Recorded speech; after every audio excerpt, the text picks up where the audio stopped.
Gonna make some baseball bats. We got some birch. Ow! I pinched my own finger. How stupid. I've had this cart 25 years and I just did that. I put my finger right in here and then I started to lift this. You'd think I'd know better. Ooh. So we're gonna do the redneck lift. And about the time I do this, Jim usually takes off. My little finger, give it kissy. Yeah, birch. Good ox yokes. Good baseball bats. We're gonna skid this one out. Half decent hatchet fits in the arch here well. Let's pull them ahead and see what we have. We got a lot going on today, I'll show you.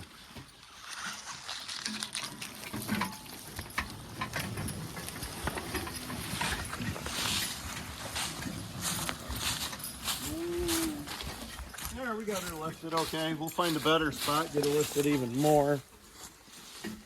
We got Jim and Zodiac together today. Jim seems to be feeling okay. He's working fine. He's just uncomfortable with his head. I got to get that figured out. Zodiac, as you recall, broke a tug on his harness here a couple weeks ago, and I haven't fixed it yet. So we have an oddball today. We got Jim's D-ring harness. We've got Zodiac in a regular Western harness. And it's not a great idea. The tugs are such a damn different length. But it's all I can do. So about time to get Zodiac's D-ring fixed, I guess. Good enough hitch though, and we're gonna head to the landing with it. Hopefully Birch is still bringing money, Nick. Yeah. All right. Sure.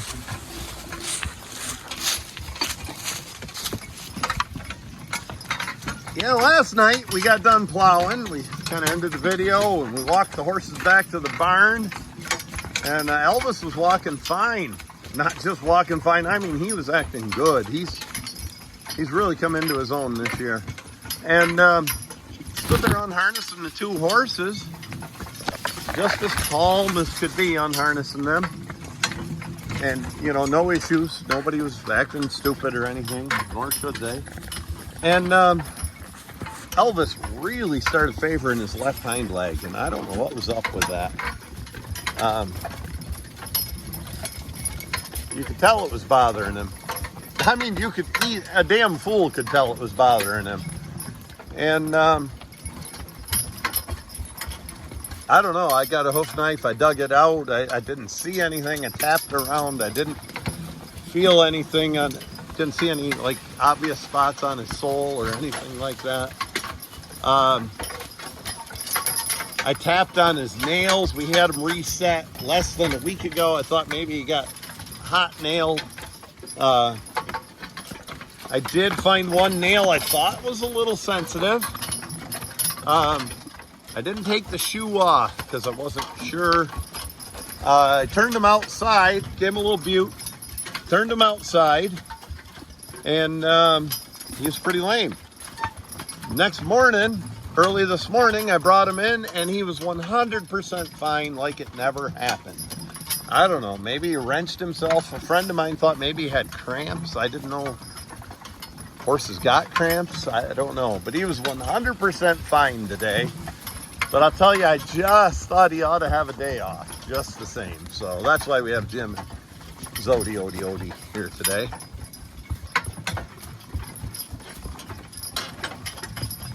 Skidding some logs, gonna make it a short day. I don't know how much more we'll get. For one, I want to go home and check on Elvis, make sure he's still good. I'd convinced myself he had nailed himself. And then this morning, they don't get over it that quick, so couldn't have been an abscess.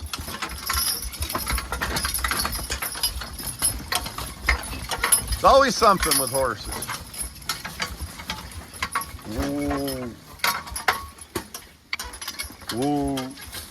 And the better your horse is, the more issues you have, I swear. But you notice on these eveners, Zodiac's behind.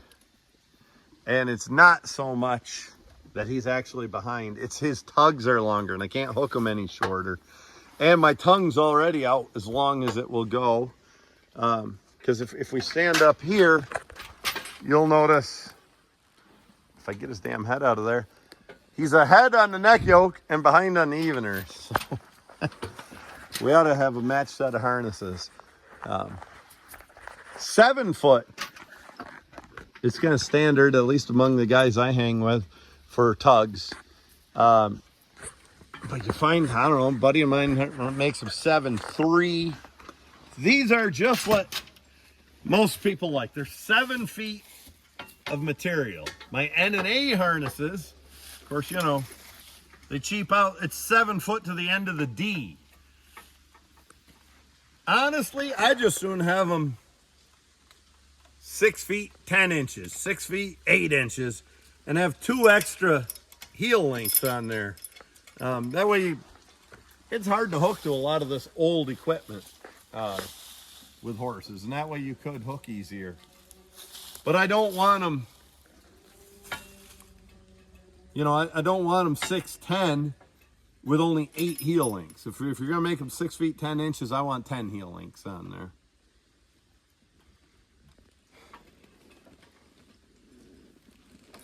Pretty decent birch log right there. Got one little defect here. Just, it doesn't look like much. It looks like something brushed up against it in the wind. Has a really good sized heart on both ends. How about some of my New England buddies are thinking, man, we could make some ox yokes out of that. Come on down, boys. I'll sell it to you.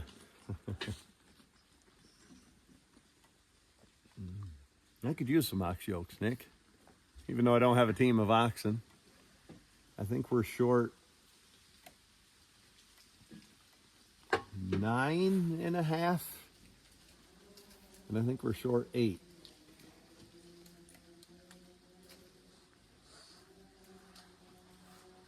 Yeah, we'll give these guys a good rest, and once they're rested, we'll keep on skidding logs.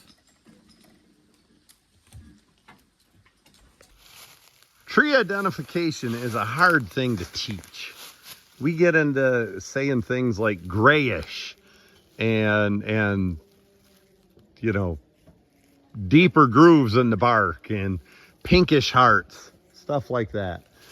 So the log we have hitched here, that's obvious. That's a yellow birch. It's yellow, birch is peely. That's one tree that you should know among these hardwoods. The hardest for a lot of people is hard maple from soft maple. So Nick is leaning against a tree. And right here's another tree. They're both maple. One is hard and one is soft. Tell them how you know the difference, Nick. Bark's a little stiffer on this one. It's actually hard, right? The bark is hard. You can't peel it with your fingers. The bark is softer on the soft maple. You know, the wood is softer as well. And again, generally the bark is a little pinkish. I hate to use terms like that, but it's a really hard one for a lot of folks to tell. But again, soft maple right here, soft bark. Look at it flake. You know, that's soft. Right over here, hard maple. The bark is hard. It doesn't peel easily. So that's how I tell people to tell the difference between the two of those. And then you got some that confuse people, you know, ash and basswood sometimes look similar. You know, hey, I got fooled once, got in trouble with the company I worked for with tulip poplar and cottonwood, which is kind of the same tree, you know. It's kind of a black oak, red oak thing. But you look through a lot of piles and a lot of these sawmills, and there's an awful lot of cottonwoodish cottonwood-ish, I'm going to call it, stuff mixed in with the tulip poplar. But now, talking about tree ID, it's not the most diverse area in the woods right here, but here we go. Cherry, black cherry. Well, that used to be the heart of this area. You can see the bark. See it for yourself. I don't know what else to tell you. You know, the bark is considerably different than any of the maples. The one that can look like cherry is occasionally black birch. So take a walk over here.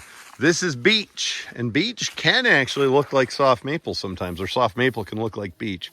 Beech is a gray, smooth bark. And I'm not going to get into the leaves because, you know, we'll get another month down the road and we won't have any leaves. They're starting to turn already around here. Oh, I saw not a lot of ash in this woods. Maybe later on when I get another hitch, I'll show you some ash. I haven't seen any black birch in here either. But here's another yellow birch. You know, peely bark, peely. You get into words like that, right? But really, there's a nice young yellow birch.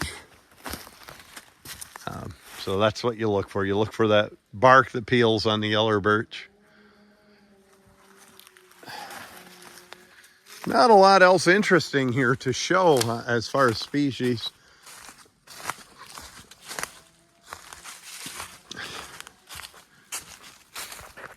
Here's an easy one. Hemlock. The needles are flat on hemlock. That's an easy way to tell. The needles are flat. As far as softwoods go, larch is another one that's easy to tell because larch loses its needles in the wintertime. The only one that does.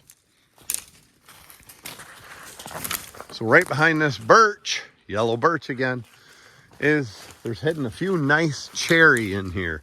Black cherry. Just get a look at that bark. Leave it in the comments if you could think of a better word to describe that bark, but it's fairly distinctive, you know, and the wood is red when you cut it. Red with a inch of sapwood around a log like this, similar to red and white oak have that sapwood look. I don't see any hickory or ash or anything. You know, another cherry. So here's a good one.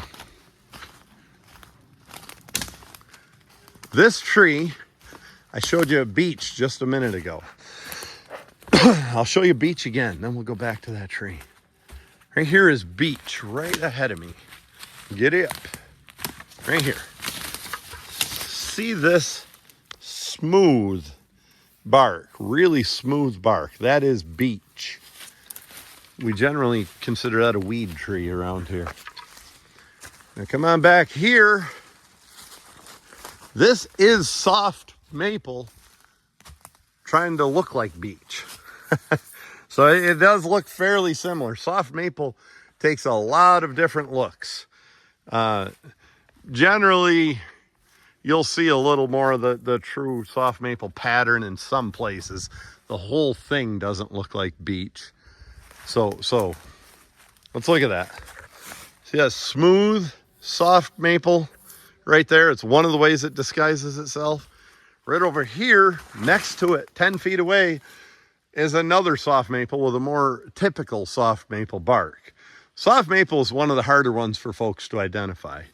Again, it's soft, not hard, because it peels easily. This tree doesn't look a lot like hard maple. Some soft maple can look like hard maple. So, yeah, just a walk through the woods with a little tree ID. I'm going to try to find some hickory and ash. I don't know if we have any oak on this job. Here's something you want to identify. One of the most important trees in the woods. Survey stake. Know where your property lines are. We are skidding through. We're Actually, not landing these logs on the same owner that owns them. I have no idea. Looks like somebody's playing tic-tac-toe there. 3 stripes is a property line. When somebody puts 3 stripes on a tree, that's a property line. And somebody put a mark through here. Maybe somebody marked that tree to go first with a slash and then put 3 stripes on. So quit cutting when you see 3 stripes. 2 stripes is generally the same property, but it's a cut line. What I mean by that is it's the same landowner, but you don't cut over here. You don't cut this section. That's what 2 stripes mean. 3 stripes is a definitively different property. Again, let's just go through them again. Soft maple, disguising itself a little bit with a beech-like pattern. Soft maple. You know, hemlock again, right there, a little guy. Flat needles. Hope you like taking a walk around the woods with me. More soft maple. See the bark peels. It's Gutchess Lumber actually calls it red maple. They're the only ones around that do. I think they don't like the word soft. Some firewood guys call it that because soft maple is a great wood, firewood, but people think the word soft and they think it's a softwood. So now here we go. This is hard maple. That bark, as you can see with me peeling with my finger, that is a hard bark. It's also good. I would call it a tight bark. Next to it is a soft maple. Very similar. The bark is softer. It's a little different color. Soft maple, hard maple. Soft, hard. I don't know. Treating you like a little kid, I guess. But I'm trying to be clear on it. Let's take a walk down here into the creek. We got some new trees we can show you. Right there, that's your 3 stripes. That's a boundary line, 3 stripes. That's, don't cut over that. That means you have a new owner. 2 stripes, you're probably not going to court if you see 2 stripes and you cut over it, but you're gonna upset the landowner because he didn't want you to cut in that section. So here's a classic one. And let's identify this while we still can.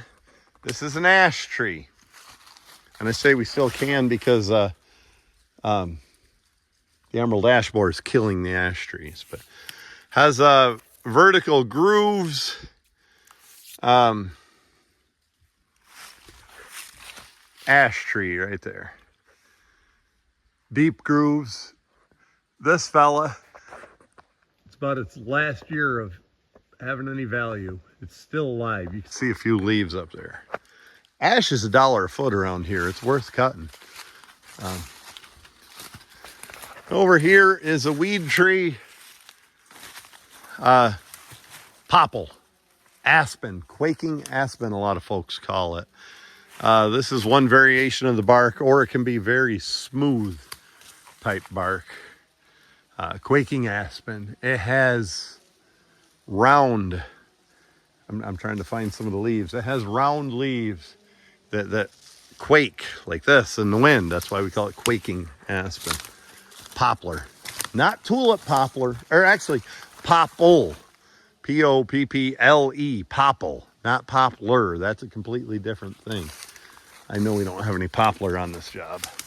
Again, soft maple that kind of has a beech look, but it is soft maple right next to a soft maple that looks like soft maple. More aspen. Let's try to find our way home. Find the horses. See if they've ran off while we're wandering about. I smell skunk here.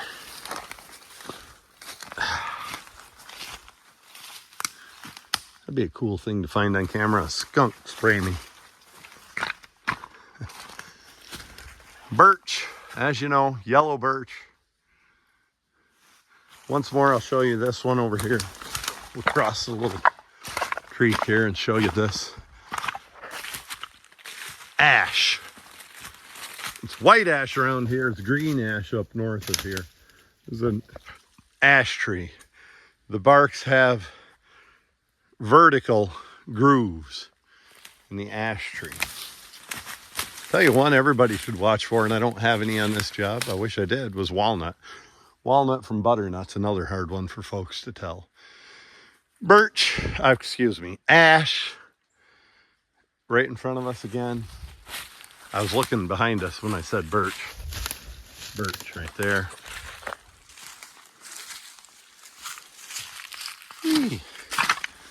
Oh, hard maple. I know I'm repeating myself a lot, but hard maple. The bark is hard.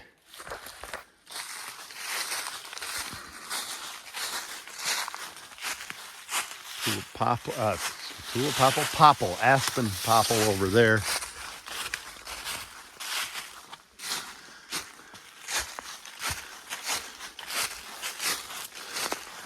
Guess I better catch up to the horses.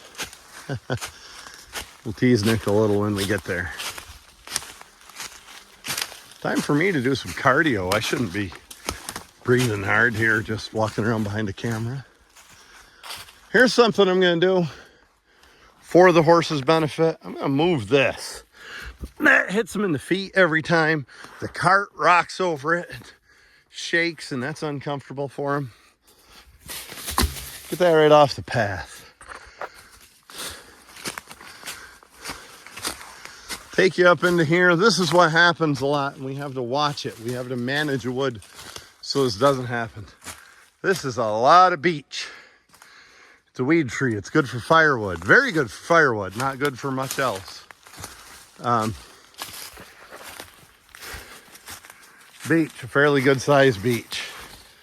And when you know something in this beech, wire. Start looking for a boundary line when you see wire.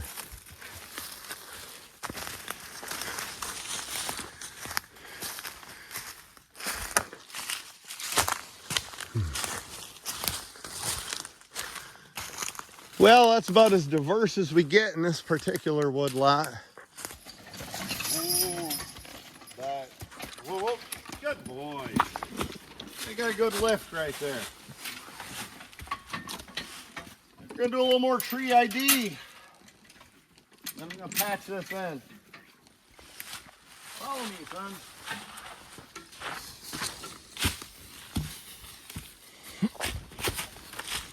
The hardest wood in North America.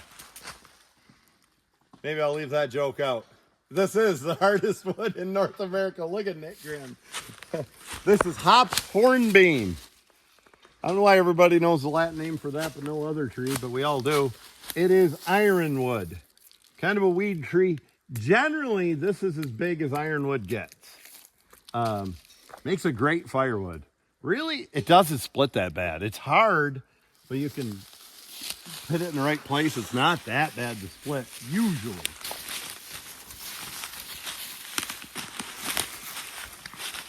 So, come with me.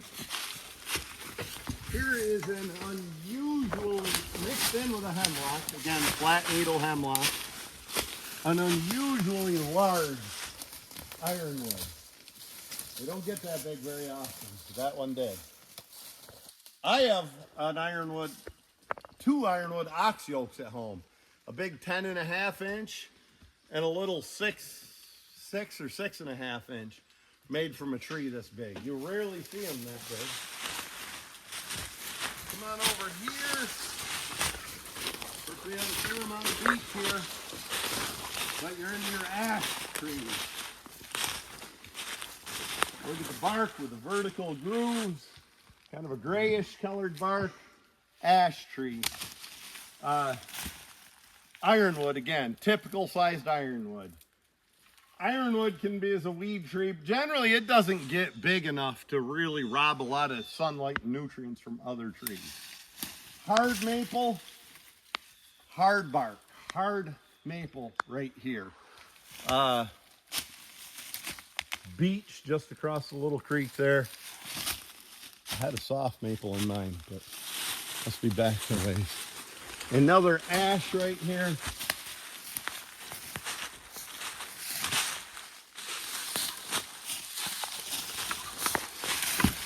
Some beech out there. You see the really smooth bark. Beech mixed in with the cherry. Excuse me, beech mixed in with the hemlock. I do like cherry mixed in with hemlock. Tends to be good quality stuff. Even hard maple. There's another cherry. Darker bark. You know, that's the pattern the bark on cherry grows like. I find the best way for me to help somebody identify trees is just to say beech, ironwood, cherry, and let you decipher it in your own mind and compare the differences.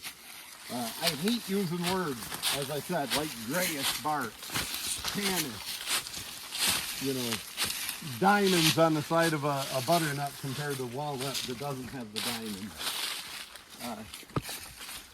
Just show soft maple, but I don't see any right close. Anyway, we're getting the picture. I'll pull this ahead. You can film that, Nick. And oh yeah, we get a little more lift. The redneck lift. It's a sensation.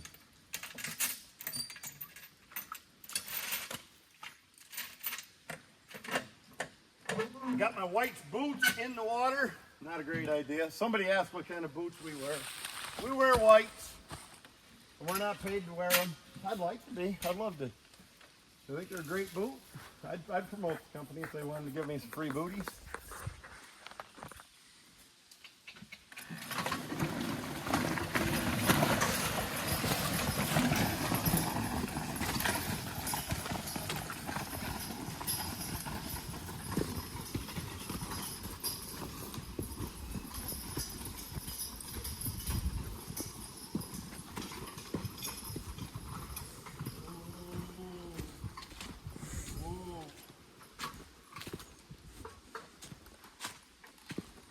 I'm surprised I don't see any hickory. I know there's no oak in here. Soft maple, again, it can disguise itself. That's another variation of soft maple. Again, soft bark, right?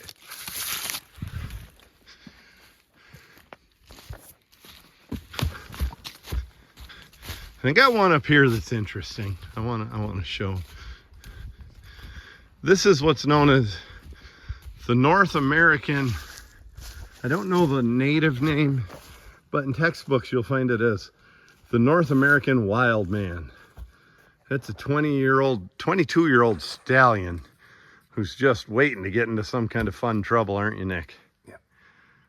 Why are you getting up like an old man? I just said you're 22.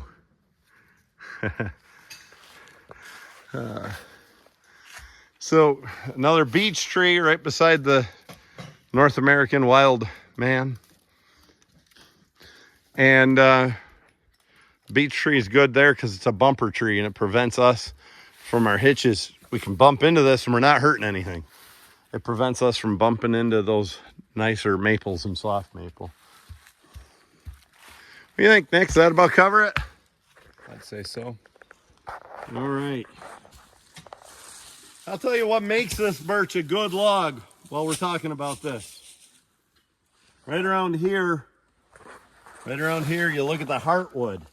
Small, birch, hard maple, soft maple.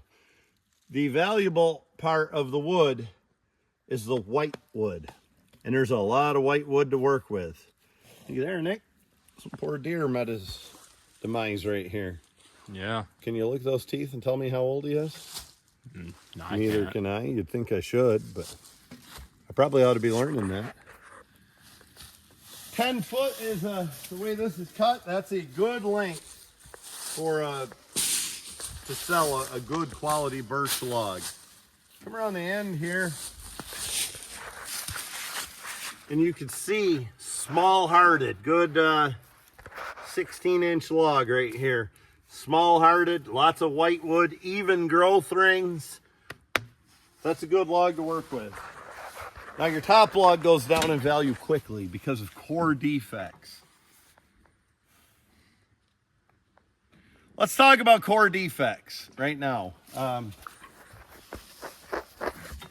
It's as good a time as any, and we're in as good a spot as any to do it. So this is a young tree, and this tree is in its early stages of growing. It's growing limbs, and the tree keeps getting bigger around, and each year gets a little taller. This is not a nice, but it is a young tree. Now this tree, in a few years, will look like this. Notice, the limbs have grown over and healed over. See, this is where limbs were. This tree keeps getting bigger around and taller. These limbs do not go up the tree. They actually get healed over. So, you know, if I hung my hard hat here and forgot it for a year or two, 10 years, 20 years, came back, my hard hat's still going to be there. It's not going to be 20 feet up the tree. Otherwise, you wouldn't be able to hang a sign on the tree. Otherwise, it would be 20 feet up the tree 10 years from now, or a fence, or carve your initials, something like that. So keep that in mind, that the trees, these limbs don't grow up. They're always at the same height, but they get healed over. Step 1, lots of limbs down low. Step 2, the limbs are starting to heal over. Step 3, let's just go with this tree. It's an intermediate sized tree, right? Step 3, these limbs are getting healed over, and the tree is getting bigger around and taller each year. And as the tree gets bigger around, these limbs stay closer to the center. Here's a good step 4. Your tree's even bigger. Well, here's the next example. A cherry. The limbs are getting even closer to the center. It doesn't matter the species. Trees all grow this way.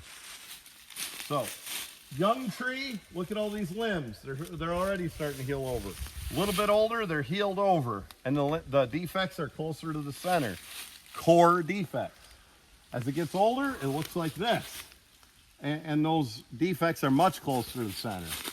A little older yet, and those defects are well inside the center, down low on a tree. Now this tree's at maturity. This is a good one to harvest. It's at maturity. It also has a dead limb on the side. They do have a shelf life. And your heart starts getting bigger. This is a good one to harvest. No defects. Smooth as a baby's butt for the first 10 feet. Just like that birch log we're hooked to.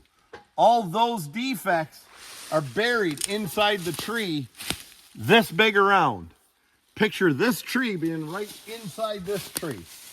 And those defects are right in the center. Right here, they're healed over in the center. And all this wood that grew around the outside of those defects out here is valuable wood. The farther up that tree you get, the softwood is a great example. The farther up this tree you get, the closer to the edge the defects are, and the less valuable your lumber is. That's why 90% of your tree's value in every hardwood tree, 90% is in the first 2 logs. And then it goes downhill quickly from there. And that's disproportionate. Probably 75% is in your butt log, 80% perhaps. And then it goes downhill from there. You just can't get as good lumber. Look up that soft maple. It's smaller, therefore you're closer to those core defects. The sawmill takes a board, you're right there, and you have a lot of defects showing. That's why it's a good idea not to harvest trees before they're ready. I would take this hard maple right here. It's big enough. There's a reason with that dead limb. it's ready to be cut. This soft maple, everything's healthy, it's big, it's reaching for the sky.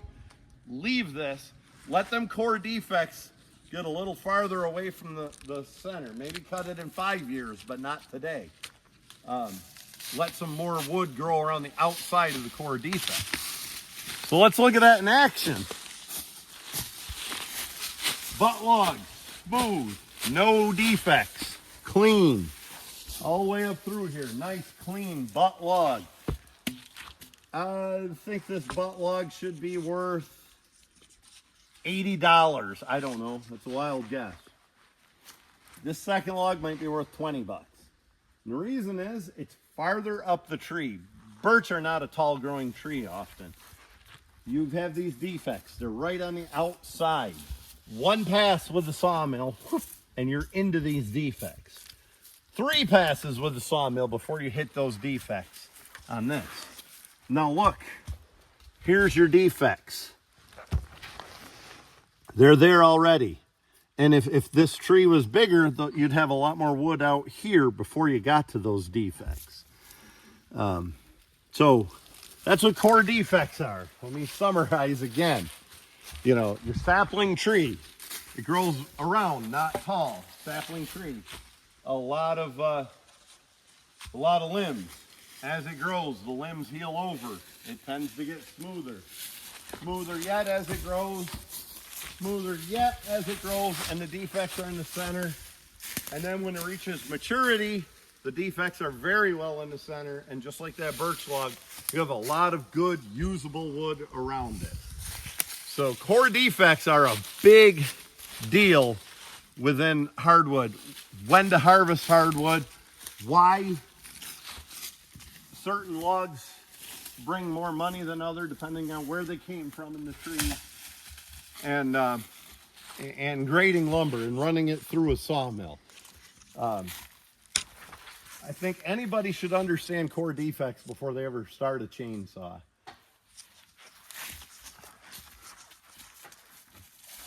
Well, I think I beat that into the ground, but a little bit of a forestry lesson today. I hope folks find it useful.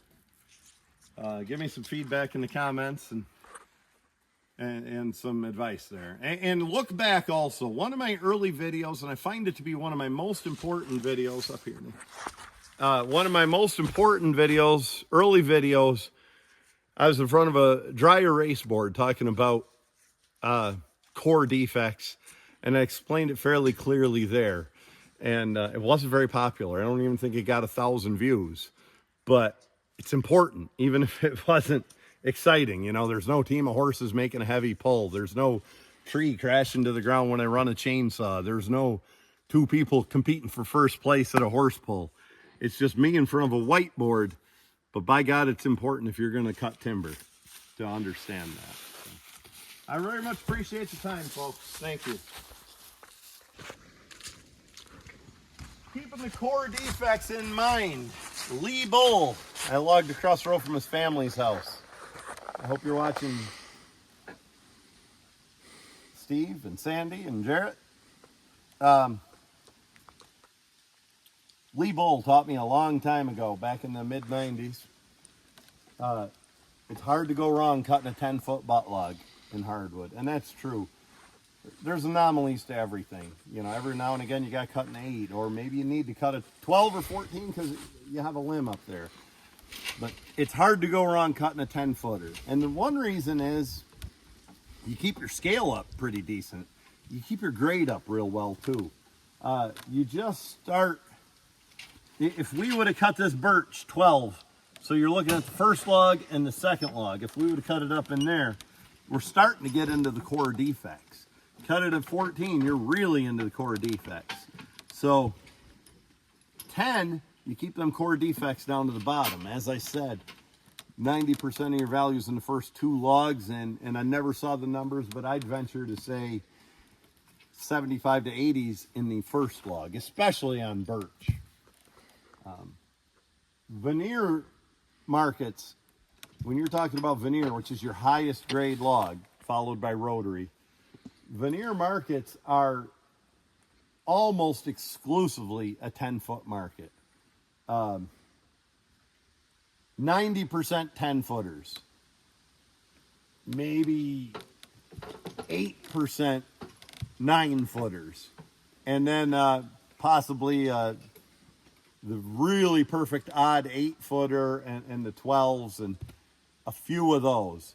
90% or more is a 10 foot market. Rotary, it's 95% a 10 foot market with just a few 9 footers. Funny thing there is your finished product is all 8 foot. Now get ahead of us, Nick, and film us going ahead, and we probably beat this subject in the ground, didn't we? Well, the horses are resting. I want to add something to this core defect and log length thing I'm talking about. So take this soft maple right here. Right there, see? I just told you 10 foot is the vast majority of the time the right length to cut the butt log. And I'm going to stand by that. The vast majority of the time, it's hard to go wrong cutting a 10 footer. That doesn't mean you shouldn't cut 12s and 14s. The second log, so look at this tree. Look at the taper right there. I'd say top of the camera is about a 10 footer. You look up, you get a beautiful 12, maybe even 14. And then you start getting into your 8s with the real core defects. Same with this maple, hard maple. 10 foot butt log and a really good 14. And then that's about it for logs in that tree.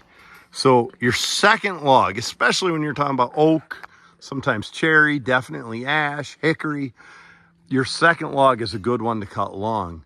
Because as you learned about core defects, it's a ground up type of thing, and that they don't taper near as much.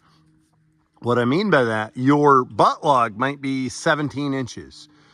And if you make a 14 footer, the next log, it only goes down to 16 inches. So you can take advantage of the fact it doesn't taper. But if you cut that 10 foot butt log that was 17 inches, you extend that to 12 or 14, you're still going to end up with a 16-inch log because it tapers so quickly early on. So second cut logs, when possible, and quite often it is possible, just like both of these trees we're looking at, second cut logs are a very good place to cut 12s and 14s and possibly even an occasional 16, depending on what your mill likes. Just a note on that. Here's another note on log cutting. This tree, soft maple tends to do this, but every species capable of it. Twisted in the wind. It did not grow straight.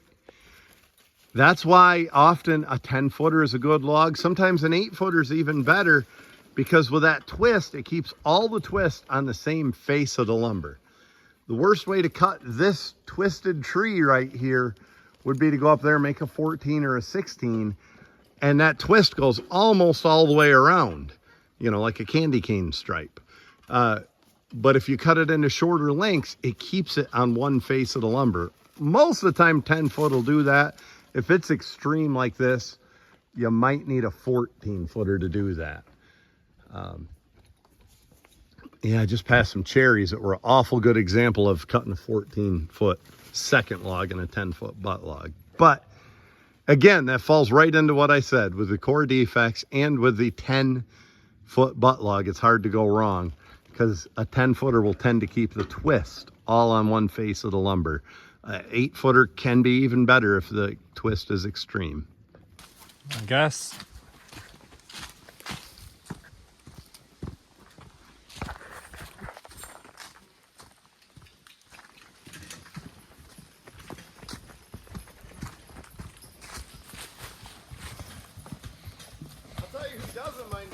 Talking on and on about tree identification and core defects and stuff. That's Jim and Elvis. They say we get a good rest all the while we're doing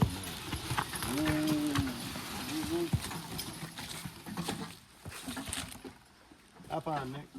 I'll talk as we go.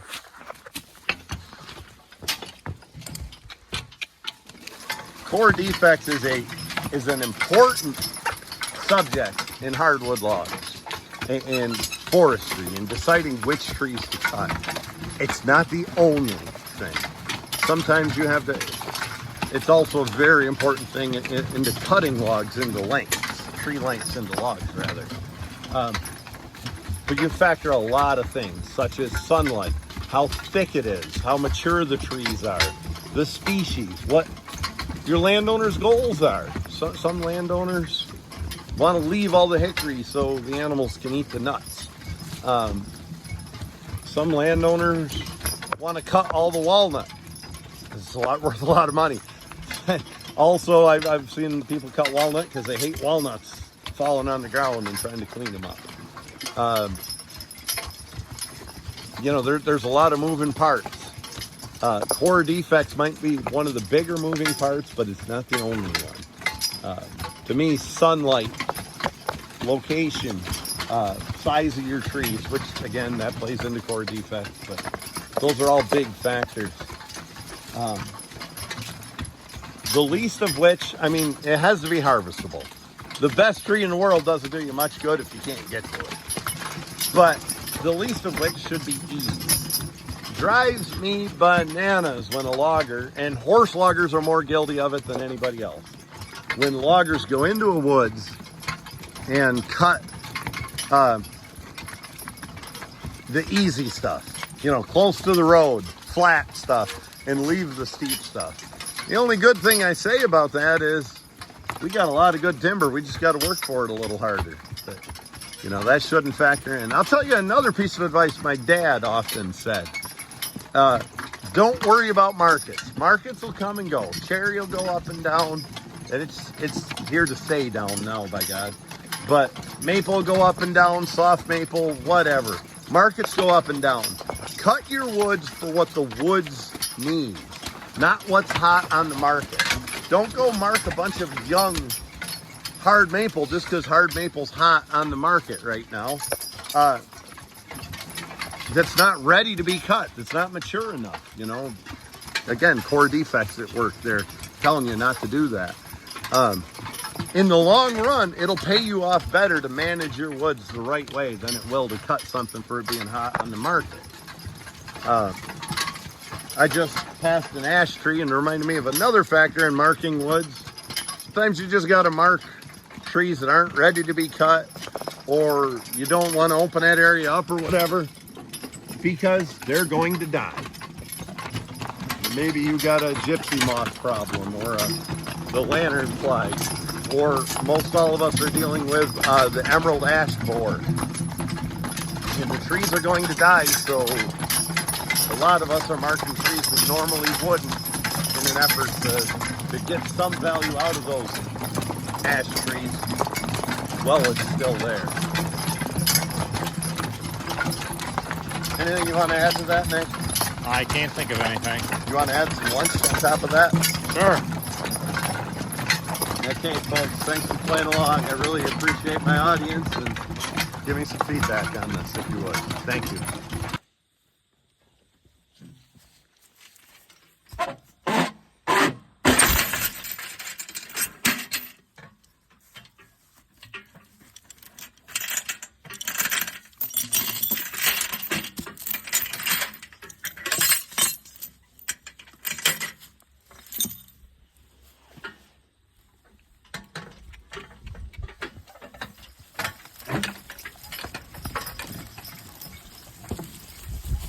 Ooh.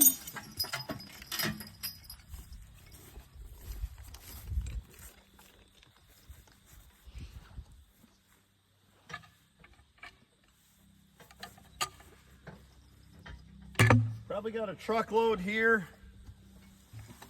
A truck will have to move one time to load these, but there wasn't a lot else different we could do. And the scaler can scale them fairly easily. Look at that, we didn't even roll the knot down. Again, core defects at work. Got about a truckload here. We're gonna keep adding to it, but not a bad landing. A truck, good spot to drive. He'll probably have to move twice to get this load. The scaler can scale them easily. We did the best we could with what we had here. Not a bad landing. Go ahead and walk down through there and film.